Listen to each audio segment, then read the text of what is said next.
Bom dia a todos, tudo bem? Que a graça e a paz do Senhor Jesus esteja convosco. É uma alegria, estou só confirmando aqui direitinho, é uma alegria grande poder estar aqui com vocês. Estamos num novo dia, numa nova caminhada, né? Cada dia é uma caminhada, cada dia são novas lutas, novas batalhas, novos desafios.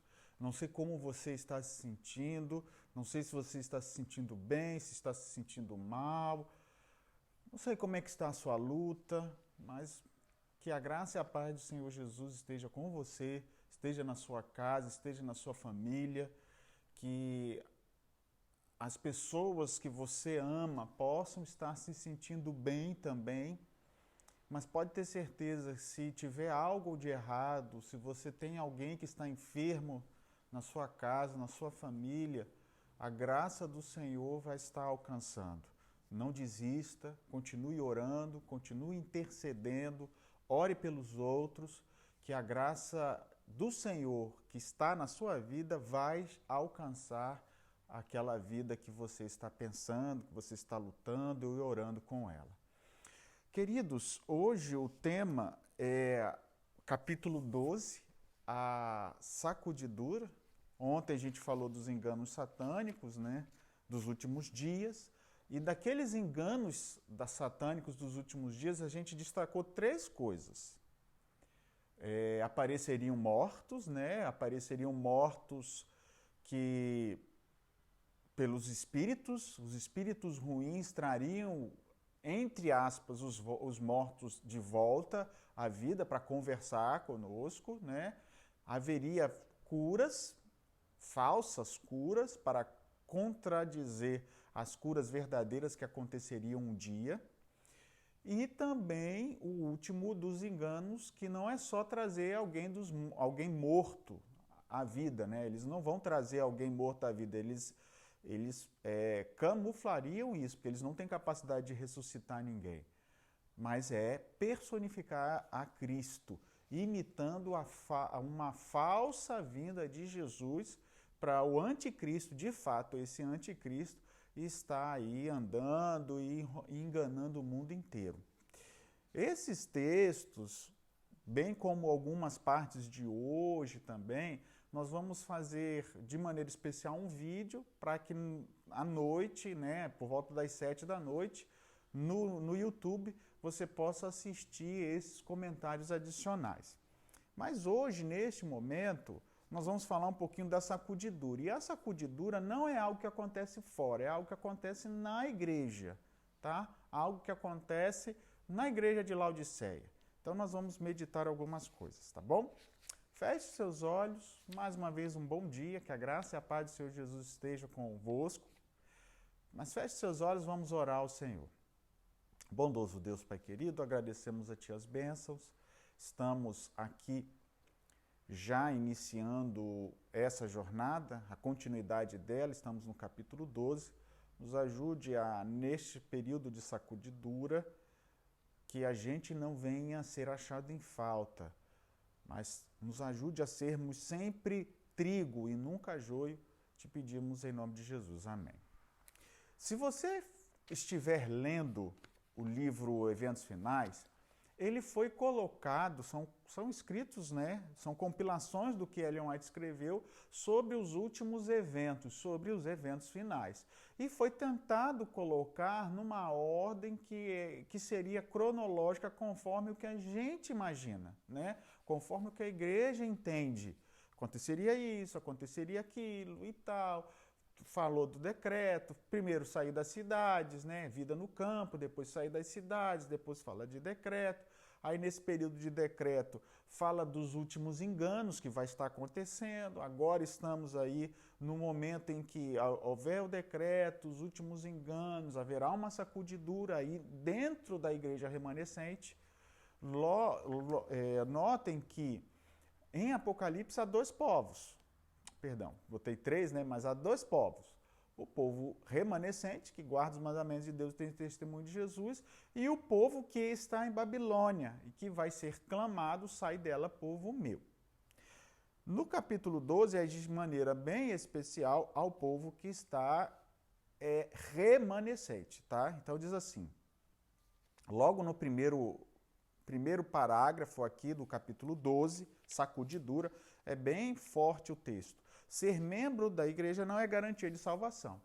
Muita gente imagina, né? Ah, eu estou na igreja, é melhor eu estar na igreja, é melhor que fulano esteja na igreja, é melhor meu filho, minha filha, é melhor eles estarem na igreja do que estarem no mundo. Sim, com certeza. Agora, em que sentido esse texto é colocado? Porque se o meu filho vive no erro, e eu fico acobertando, apenas dizendo que é melhor o nome dele na igreja do que no mundo, eu lamento dizer que não vai se salvar. Vai se perder do mesmo jeito. E pior, vai levar a outros, porque uma maçã ruim leva outras maçãs boas a ficarem ruins. Você tiver uma maçã boa, aliás, uma maçã podre e está um cesto de maçãs boas, coloque ela lá. As 30 maçãs boas vão transformar a maçã ruim em boa? Não vai. É o inverso que vai acontecer. Então também não estou falando, meu filho está errado, então tem que cortar mesmo. Não. Mas sim, como pais, como responsáveis, falar, exortar, que seja exortar para os nossos filhos todos os dias. Porque se a gente quer ir para o céu, com certeza, eu quero que meu filho vá para o céu.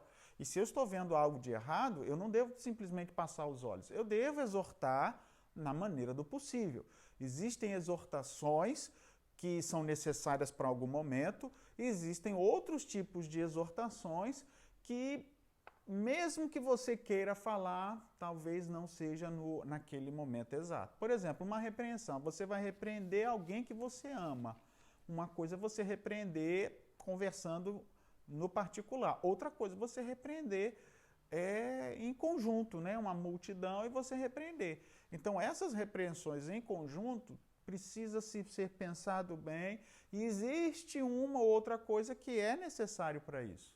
Agora, muitas vezes a gente acaba, no afã de querer ajudar, só atrapalhar. Então, por que isso é importante? Porque vai acontecer uma sacudidura. Se eu não estiver pronto, como eu vou preparar a minha família? Entende?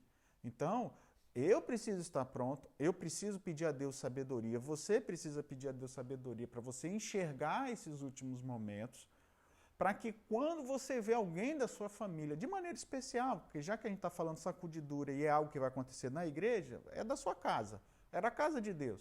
Então, se você vê algo da sua casa, que você vê que está fora da palavra de Deus e dói o seu coração, o que você tem que fazer? Senhor, me dê sabedoria para eu falar, me dê sabedoria para eu poder chamar a atenção sem que isso afaste a pessoa.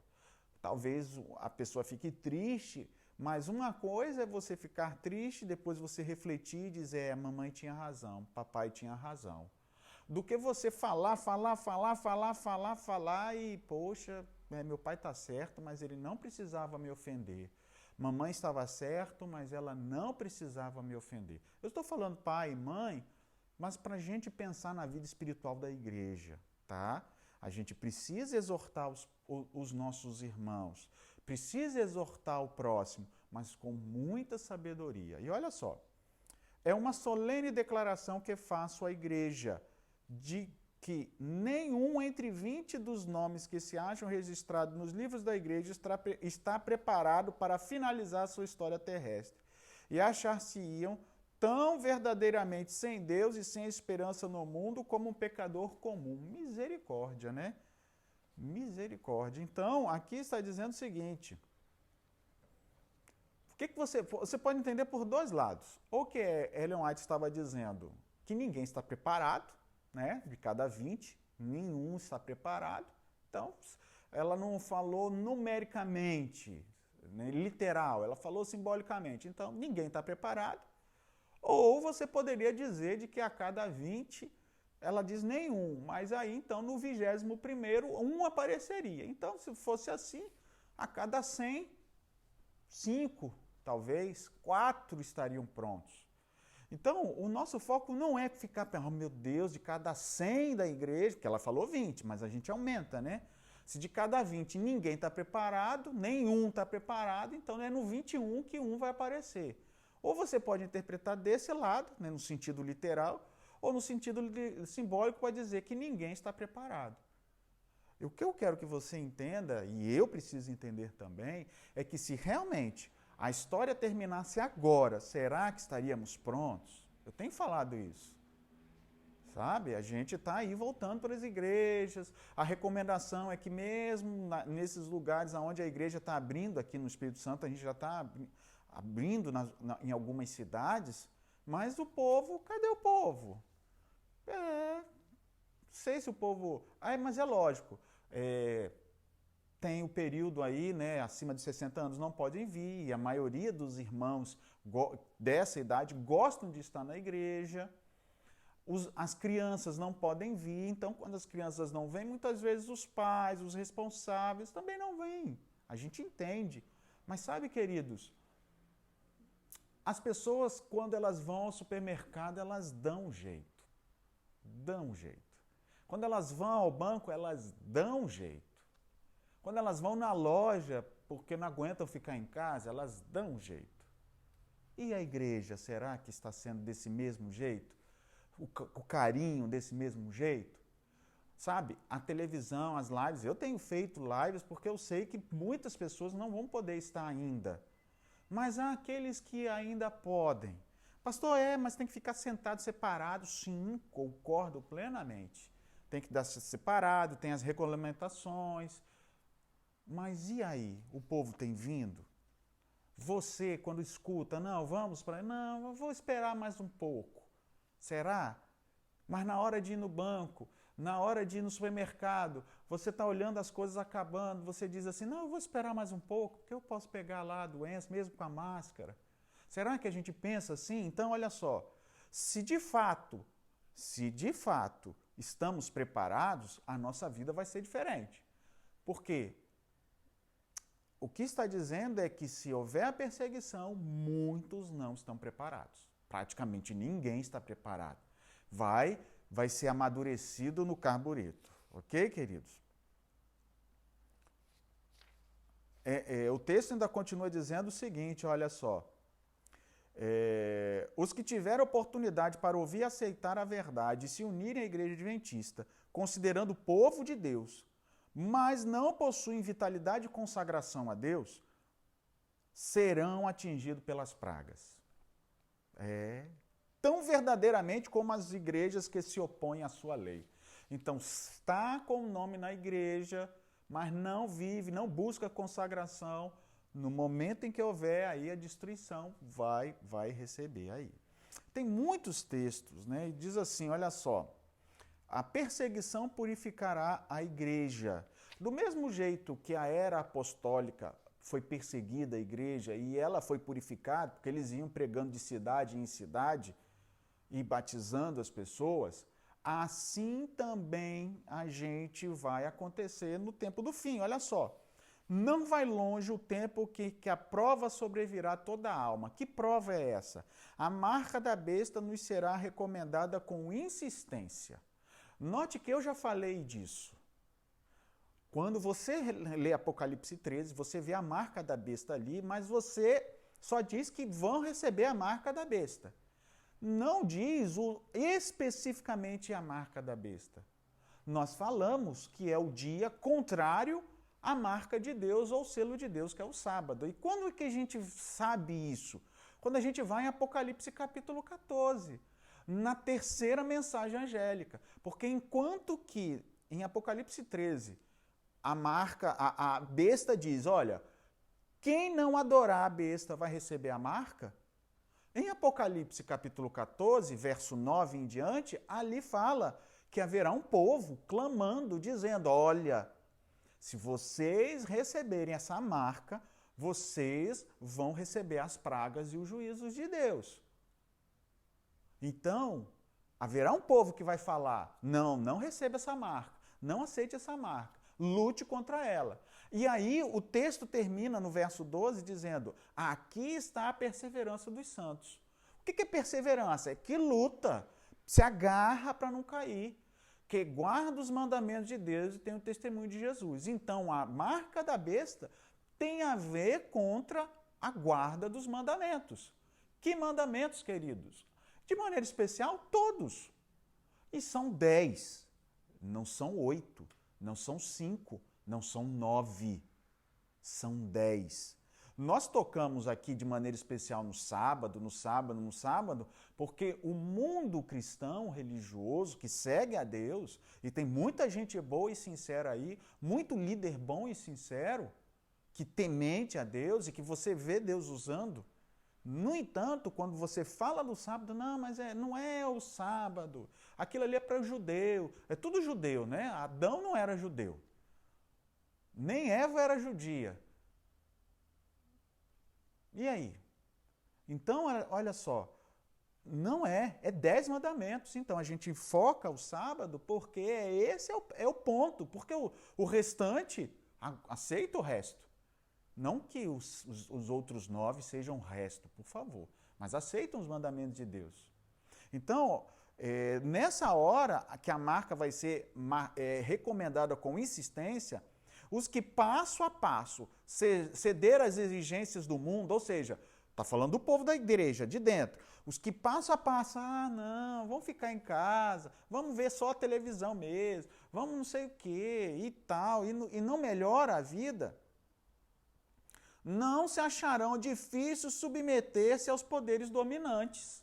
Não vai se achar difícil. E, de preferência, a expor os escárnios, insultos e ameaças de prisão e morte. Vai ter ameaça de morte, de prisão, de decretos. Eu vou lá fora, eu vou defender isso, eu vou fazer isso à toa, porque não vai dar jeito. Então, deixa eu cuidar da minha família, deixa eu ficar quietinho, eu não vou falar nada, o que está na minha mente, sabe? Será? Enquanto vai haver um povo clamando, não aceitem isso, não aceitem isso, vão ser chamados de fanáticos, de doentes disso, haverá um outro que não, melhor não. E aí, nessa hora, o conflito entre os mandamentos de Deus e os mandamentos do homem, neste tempo, o ouro será separado da escória da igreja. Quando a lei de Deus for anulada e sua igreja ser peneirada por provas terríveis, isso é sacudidura, uma proporção maior do que agora podemos prever, dará ouvidos a espíritos enganadores e doutrinas de demônios. Página 151, os crentes superficiais renunciarão à fé. As advertências e as conformidades com o mundo têm silenciado ou retido e precisam ser dadas sobre a mais feroz oposição dos inimigos da fé.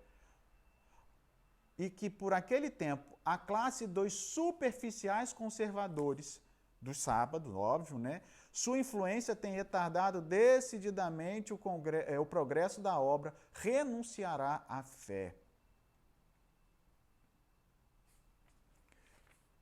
Aí tem um texto que é muito conhecido, quando Ellen White pergunta o que é a sacudidura, né? Perguntei qual é o sentido da sacudidura que eu acabava de presenciar e foi-me mostrado que fora causado pelo positivo testemunho motivado pelo conselho da testemunha fiel à Laodiceia. Qual é o conselho da testemunha fiel à Laodiceia? Eu já falei isso no último sermão da purificação do remanescente. Nem tinha lido, já li esse livro algumas vezes, mas nem tinha lido como eu li para agora, para fazer aquela mensagem. A Laodiceia, aconselho-te que compre ouro, e eu falei que esse ouro representa a nossa fé, fé purificada, vestes para se vestir, e essas vestes eu falei que poderia ser os atos de justiça, está lá em Apocalipse 19, né? As roupas das bodas do Cordeiro que nós vamos receber são os atos, são um linho finíssimo, que são os atos de justiça. Então, fé, as obras, os atos, né? Atos são obras. E o outro é o colírio para enxergar. Ou seja, é o Espírito Santo que lava os nossos olhos para a gente, lava o nosso interior para a gente enxergar. Esse colírio é para lavar os olhos. Ou seja, é alguma cegueira que está sujo, seus olhos estão sujos, você não está cego. Você está com os olhos sujos. Por isso você não enxerga. Tem uma sujeira nos seus olhos e quando você está com o rosto sujo, você fica cego, né? Aparentemente. Então, colírio, Espírito Santo, nós precisamos do Espírito Santo para isso. Então, as pessoas nesse tempo buscarão o conselho da testemunha fiel. Só que a sacudidura é justamente isso. Alguns vão buscar, outros não vão buscar. E aí é que acontece o seguinte, alguns não suportarão esse claro testemunho. Que testemunho? De Laodiceia. Não vão buscar uma fé. Para que isso, pastor? É só eu não fazer nada de errado. Obras, e obra não, isso aí é negócio do governo, isso aí é coisa da igreja. Ajudar os outros, é tudo os outros, já viu? Tudo é os outros. Não, é os outros, nada, eu não tenho que fazer nada. Só ficar aguardando. Aguardando o quê? Só se for para os 3 espíritos de rã, porque aguardar a volta de Jesus não aguarda, ninguém aguarda assim não. Ok? Então tá aqui. Alguns não suportarão esse claro testemunho, opor-se-lhão a isto e causará sacudidura entre os filhos de Deus. Eu quero terminar, tenho muitas coisas, é tanta coisa, mas eu preciso ler algo que está entrando no nosso meio e eu sei que às vezes, à noite, muita gente acaba não assistindo.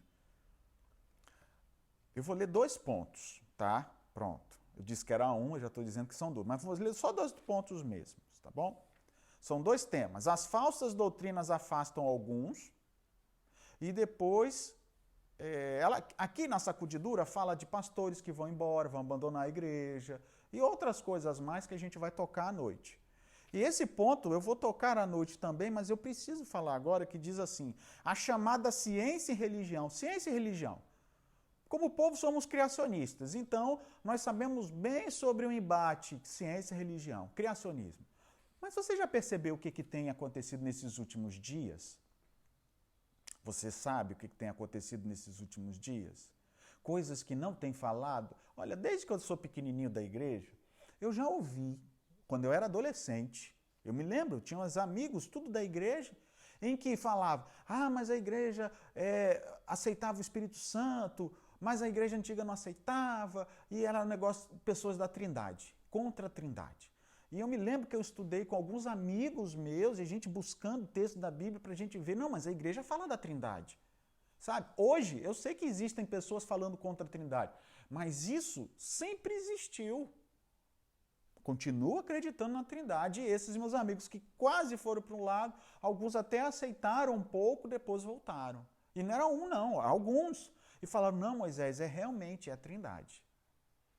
Por que eu estou falando isso? Porque hoje tem surgido no nosso meio, a ciência e a religião acham-se em grupos antagônicos porque os homens finitos não compreendem a grandeza de Deus. Essas palavras das Escrituras Sagradas me foram apresentadas. Dentre vós mesmos se levantarão homens que falarão coisas perversas para atraírem discípulos após si. E isto será certamente entre o povo de Deus. Então, ela está dizendo que ciência e religião vai entrar dentro do povo de Deus com falsas teorias. Por favor, eu vou falar algo, mas não imagine que eu diga que é 100% de certeza. Mas eu quero que você pense numa coisa. Você percebeu que nos últimos dias tem aparecido no meio da igreja terra plana? Quando eu era pequenininho, dentro da igreja não tinha isso não. Com todo respeito, não tinha. Eu nunca ouvi falar. Fui comportor, anos, comportor efetivo, nunca ouvi falar. Desse jeito que está agora? Não, nunca. Sempre foi falado a terra é redonda. Sempre.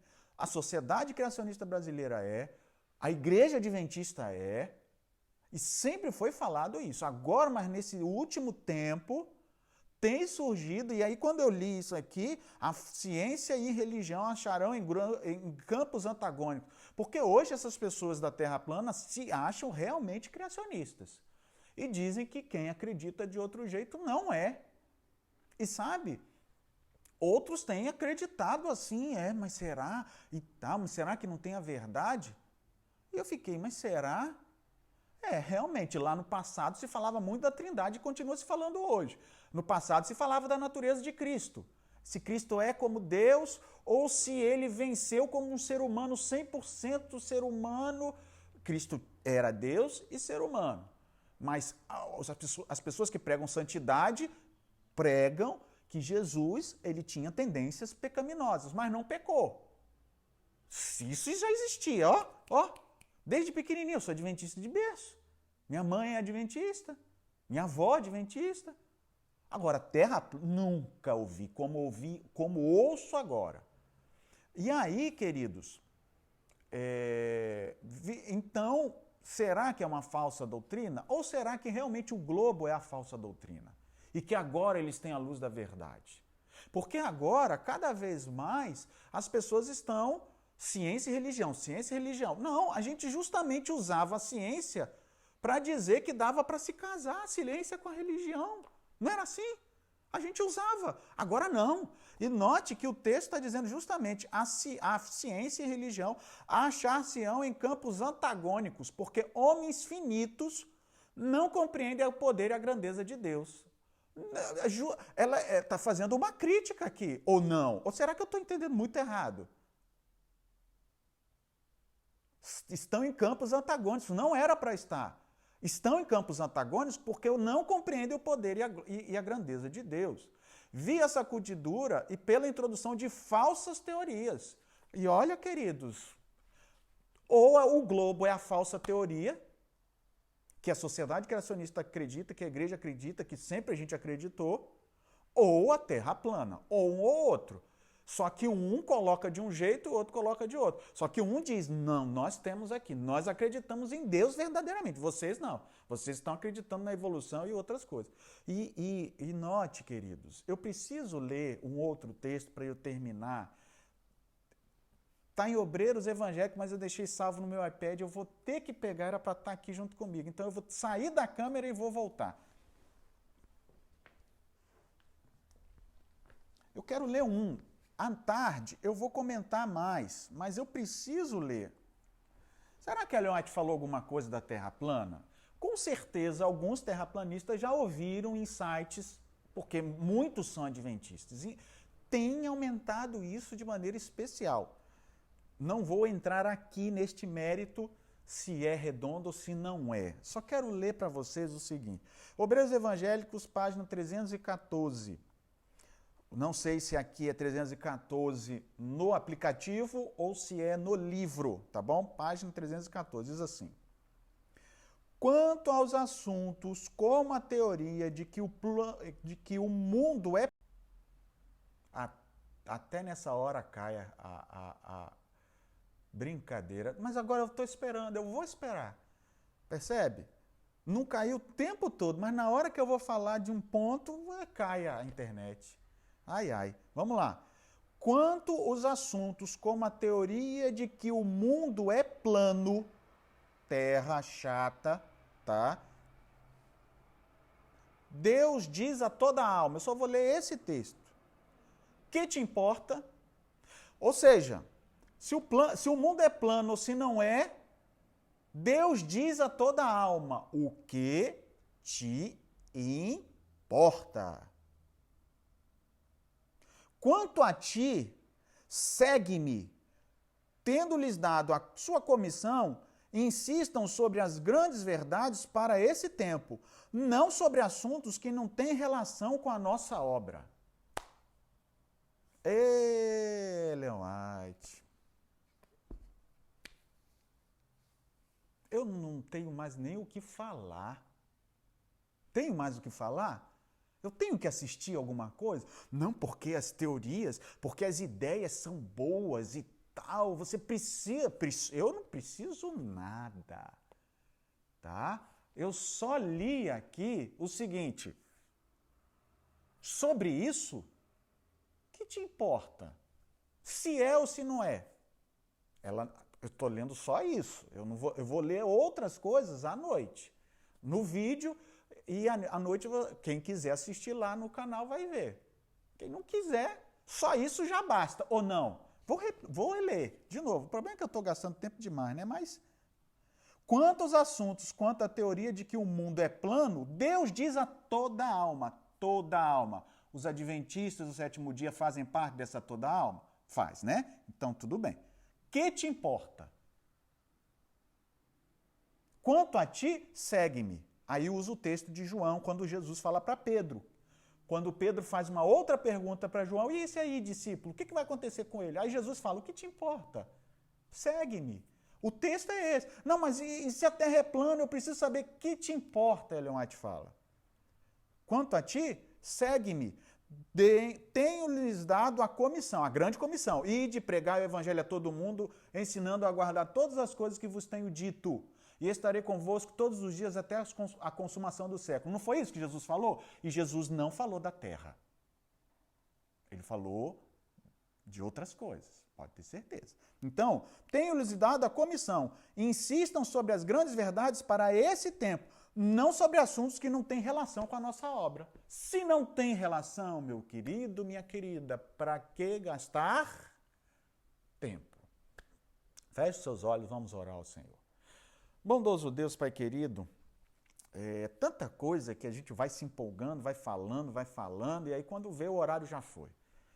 Pai, nos ajude, Senhor, a neste período de sacudidura, a sermos sábios na Tua palavra. É verdade que dos temas que eu toquei aqui neste ponto é da ciência e religião, que foi criado pelo Senhor, tanto a ciência quanto a religião, e que hoje o Senhor tem um povo para falar disso. Um povo que guarda dos mandamentos do Senhor, acredita na criação do Senhor, e este povo consegue conciliar a ciência com a religião. Mas infelizmente, Senhor, no tempo da sacudidura, aqui está dizendo que haveriam novas teorias ou falsas teorias tentando separar isso. Pai, e de fato tem surgido. Então, Senhor, nos ajude a focar, não de saber se realmente é plano, se não é, se é globo, se o homem foi na lua, se não foi na lua, se é mentira disso ou mentira daquilo. Nos ajude a pregar o evangelho, Senhor. Porque se o homem ainda não foi na lua, com certeza quando a gente for para o céu, a gente vai passar perto dela. E outra coisa, Senhor, nos ajude a entender que somos pequenos demais para tentar compreender coisas maiores do que nós. Nos ajude a estudarmos aquilo que está revelado na Tua palavra. Nos ajude a vivermos isso. Abençoe a Tua igreja, abençoe os nossos queridos, os nossos irmãos que estão também assistindo, os nossos amigos também, em nome de Jesus. Amém. Queridos, Deus te abençoe ricamente, compartilhe, tá bom? Até amanhã, tá bom? Mas quem quiser assistir hoje, 7 horas da noite, vai estar sendo colocado o vídeo lá sobre esses últimos eventos, mas de maneira especial os pontos que a gente ainda não tocou hoje e não tocou também ontem, tá bom? Deus abençoe, fiquem com Deus.